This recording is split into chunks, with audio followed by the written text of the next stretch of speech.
la opinión de Aquiles Córdoba Morán en Antorcha TV. Compañeros antorchistas de todo el país, amigas y amigos que tienen la paciencia y la bondad de escucharme. El presupuesto de egresos de la Federación es un documento que elabora año con año la Secretaría de Hacienda, que es desde luego autorizado, revisado por el Presidente de la República y enviado a la Cámara de Diputados para que los diputados, lo analicen, lo juzguen y le hagan las modificaciones que consideren pertinentes a modo de que responda de la mejor manera a las necesidades y a los intereses del pueblo de México.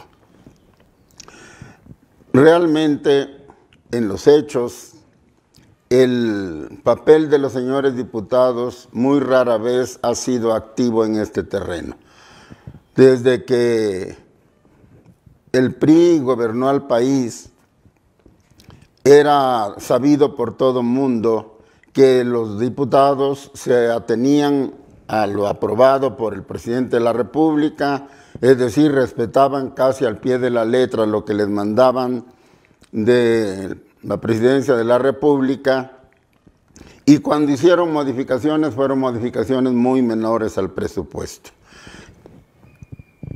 Por lo tanto, la voluntad, la opinión del presidente sobre cómo gastar los dineros siempre ha estado bastante bien representada y respetada en el presupuesto de egresos que al final aprueba la Cámara de Diputados. Sin embargo, en esta ocasión nos enteramos de que se acaba de enviar por parte del presidente una iniciativa de ley para modificar la Constitución General de la República en el sentido de que el presupuesto elaborado por los diputados no sea la forma definitiva en que se realicen los gastos que en ese mismo presupuesto se detallan. El presidente pide que los diputados le otorguen a él el derecho de, posteriormente a la aprobación de los diputados, poder modificar el presupuesto de egresos, la forma en que se van a gastar los dineros del pueblo, de acuerdo con su leal saber y entender, de acuerdo con lo que él considere prioritario y en el orden de prioridades que él considere adecuados para llevar adelante su propio proyecto de gobierno. Naturalmente que esto nos tiene que motivar a hacernos una pregunta. ¿Qué es lo que se busca ahora con la modificación, con esta transformación de la ley, con este cambio constitucional para permitirle al presidente modificar el presupuesto aprobado por los diputados? Nosotros tenemos que reflexionar, como ya dije, que de hecho el presupuesto siempre se aprueba casi exactamente en los términos en que el presidente lo envía. Tuvimos una prueba de esto el año pasado, en diciembre, cuando se discutió el presupuesto de 2019, varios grupos, varias organizaciones sociales, estuvimos varios meses de plantón frente a la Cámara de Diputados pidiendo que se incluyeran las demandas, que se incluyeran recursos para atender algunas necesidades prioritarias de la gente, de los campesinos, de los colonos, y los señores diputados se negaron a modificar una coma de ese presupuesto porque así se los habían ordenado desde la presidencia de la República. Si esto es así, entonces tenemos que preguntarnos qué es lo que está motivando ahora el deseo del presidente de tener la facultad de modificar el presupuesto después de aprobado por los señores diputados. Si nos volvemos hacia atrás, si volvemos la mirada hacia atrás, amigos y amigas, y vemos cómo se ha venido gastando el presupuesto del país durante el tiempo que lleva en el poder la Cuarta Transformación, nos daremos cuenta que esta forma de gastar el presupuesto nacional no ha correspondido a los intereses de las mayorías populares.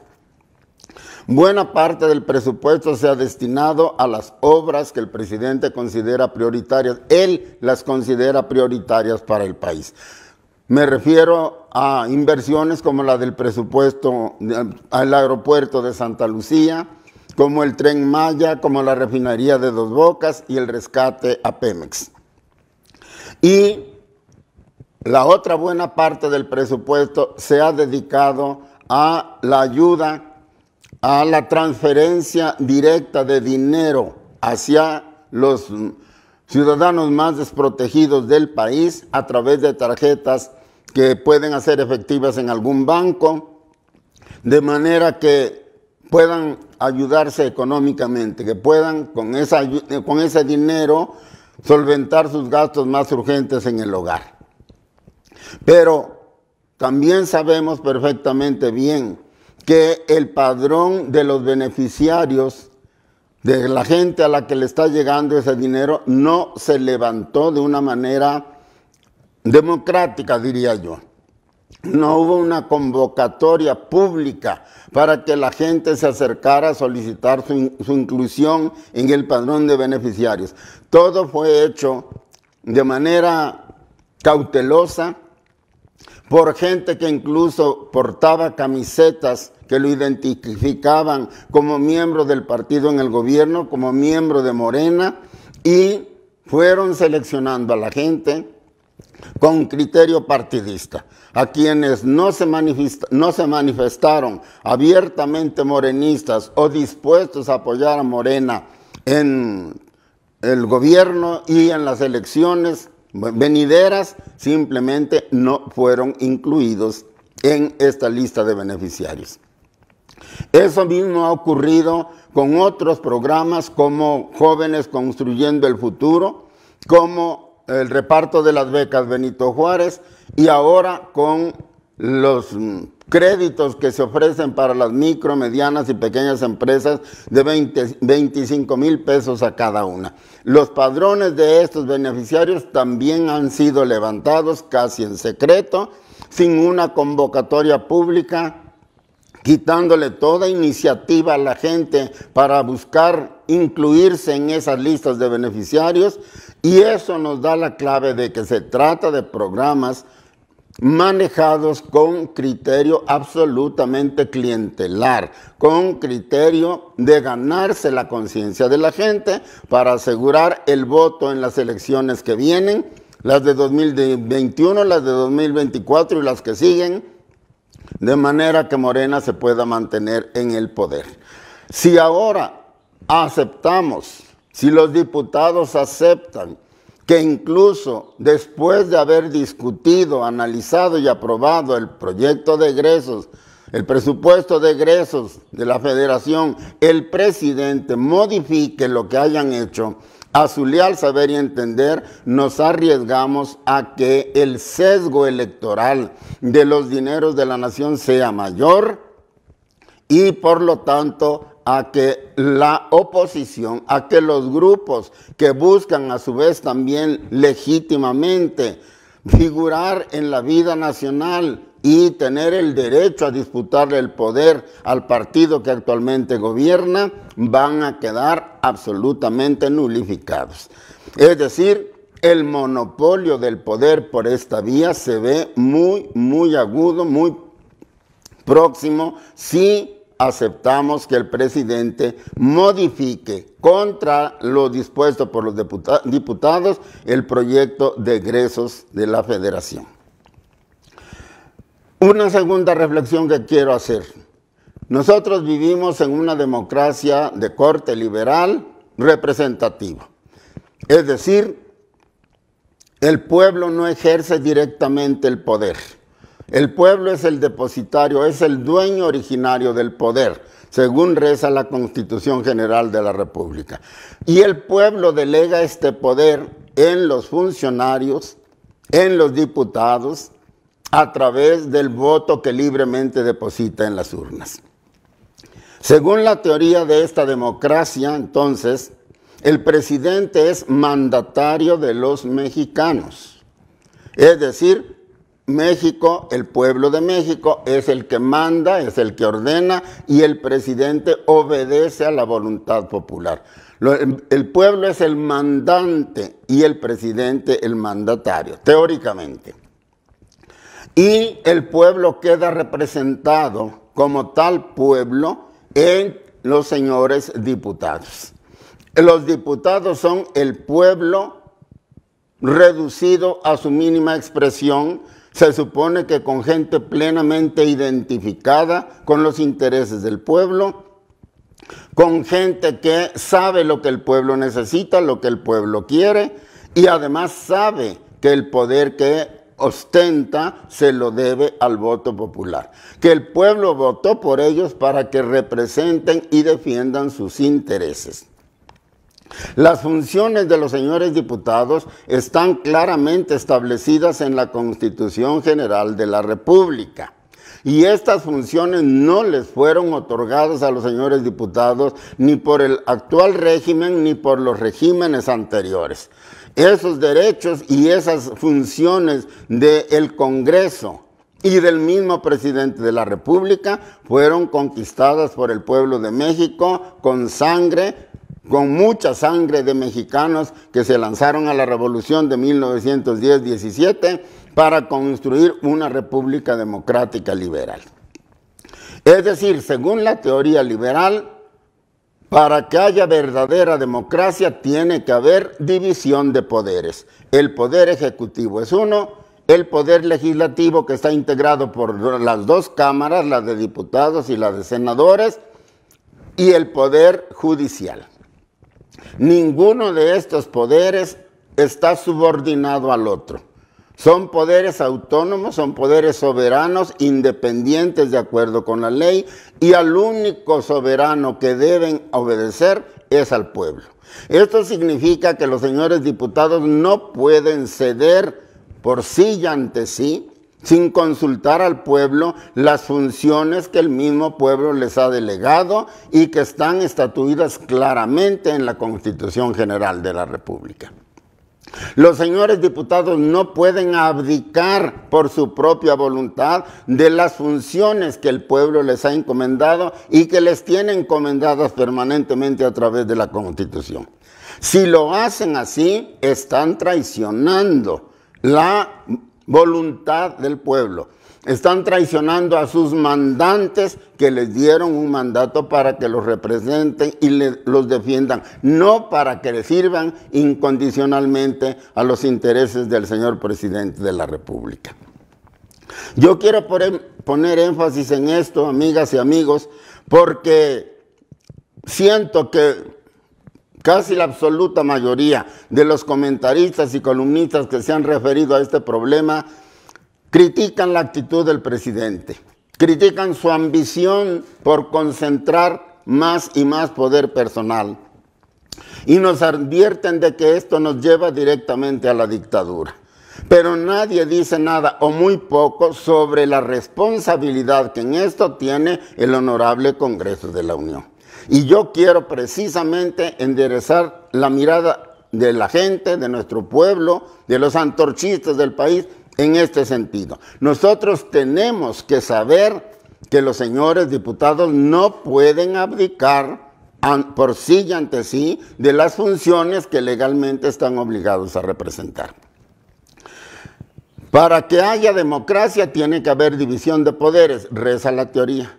En los hechos esto no es del todo cierto, porque cuando el mismo partido controla los tres poderes, es decir, en las elecciones gana la mayoría o si no la absoluta totalidad de los diputados, de los senadores, y por lo tanto a través de ellos y del poder presidencial también el control del poder judicial, de los jueces, de los magistrados, de los ministros de la Suprema Corte.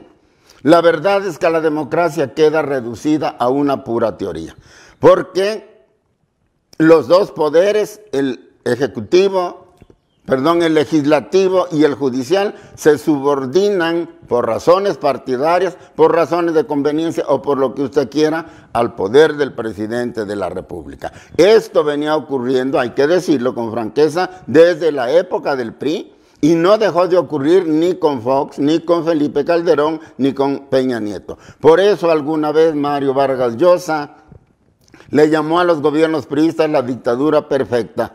Un título, una etiqueta que tuvo mucho éxito precisamente entre los que hoy gobiernan y que mucho les sirvió para minar el prestigio del PRI, para rascarle los pies y finalmente sacarlo del poder político. Era la dictadura perfecta porque el Poder Ejecutivo controlaba a los diputados y a los senadores. Estos votaban lo que él les pedía, lo que él les mandaba, y los señores jueces, el Poder Judicial en general, también se plegaba a la voluntad del presidente de la República. Por eso fue la dictadura perfecta. ¿Qué es lo que vemos ahora? Vemos que está ocurriendo exactamente lo mismo, solo que de un modo más burdo. Ahora los señores diputados abiertamente, sin ningún rubor, salen a gritar que ellos son soldados del presidente de la República, no representantes del pueblo. Salen a decir que es un honor estar con Obrador. ¿Y dónde se quedó el pueblo que los eligió? ¿Dónde se quedaron los intereses? ¿Dónde las responsabilidades que ellos contrajeron con sus electores? No lo sabemos. Repito, con orgullo salen a decir que ellos son soldados del presidente y harán lo que el presidente les indique. Y aunque el Poder Judicial se mantiene discretamente independiente, hay muchos datos y muchos comentarios de gente responsable que habla de que el Poder Judicial también está dominado y alineado en lo fundamental con el presidente de la República.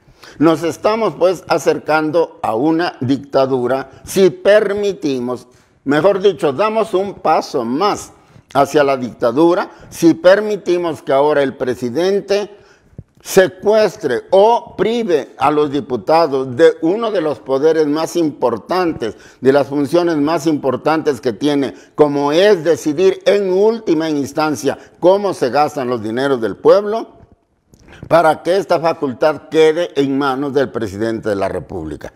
Es verdad que se dice que esto solo operará en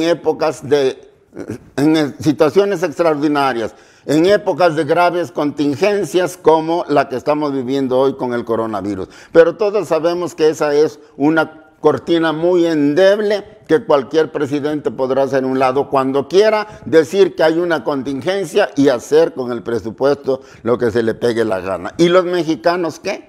¿Y las necesidades del pueblo qué? ¿A dónde van a parar? ¿O quién las va a defender si ahora todo va a depender de la voluntad del presidente? La dictadura perfecta. Y aclaro, la dictadura no tiene por fuerza que ser la de un solo hombre. Puede haber dictaduras de una élite, de una oligarquía, de una plutocracia. Puede ser una dictadura individual, que es cuando se llama absolutismo, o puede ser una dictadura de un colectivo, pero la dictadura consiste básicamente en que el poder se concentra totalmente en la persona o en el grupo hegemónico que gobierna y deja absolutamente sin capacidad de acción y sin capacidad de defensa a las masas populares.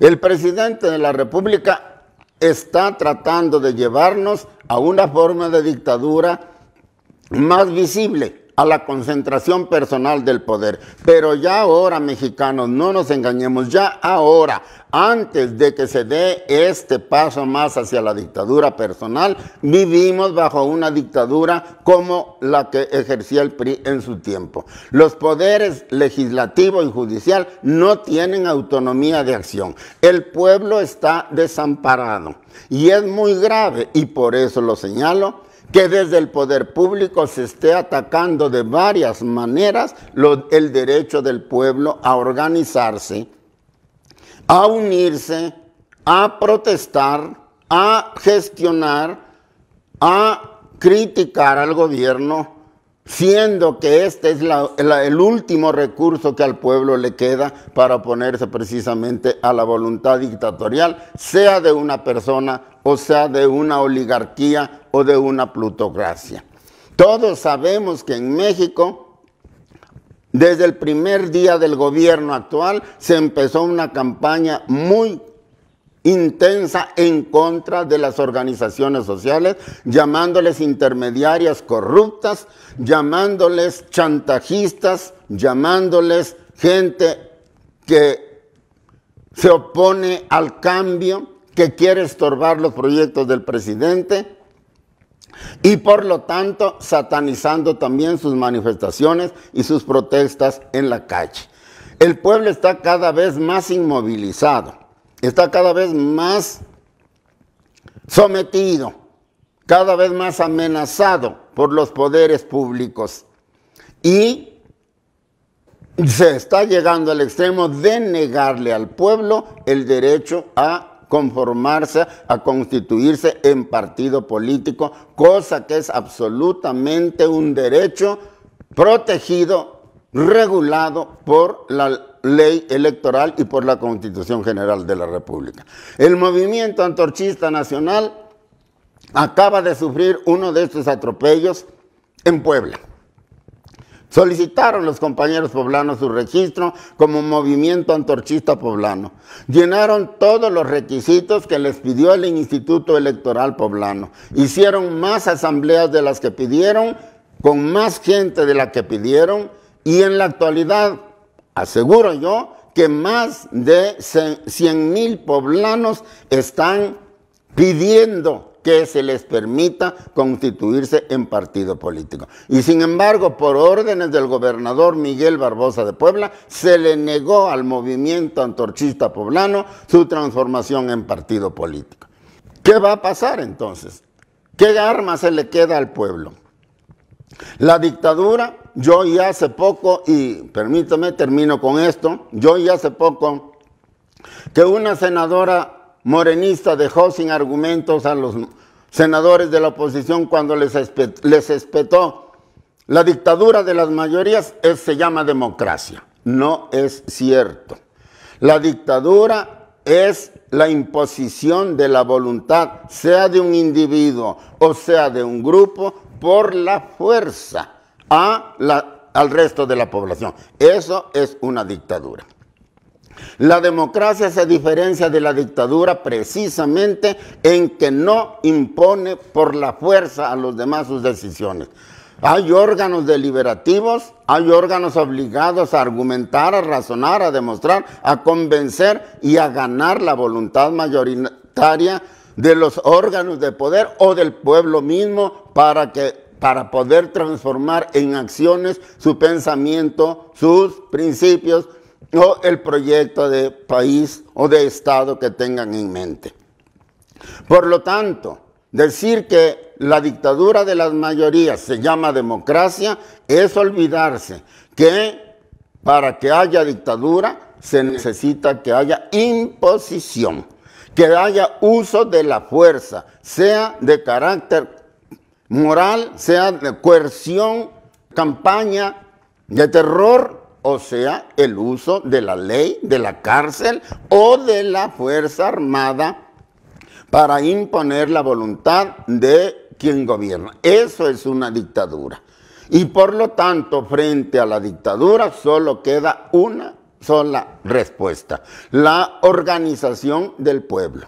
Precisamente el verdadero síntoma grave de que nos acercamos a una dictadura no es tanto la concentración del poder en manos del presidente, ni siquiera en la autoanulación de los otros dos poderes en servicio del presidente. La verdadera prueba de que nos acercamos a una dictadura es la represión que se está ejerciendo contra los derechos de organización, de petición, de gestión, de opinión, de protesta, de manifestación pública de las ideas y, por último, contra el derecho del pueblo de constituirse en partido político. Muchas gentes tienen miedo o quizás horror a defender a antorcha de tantas arbitrariedades como estamos sufriendo.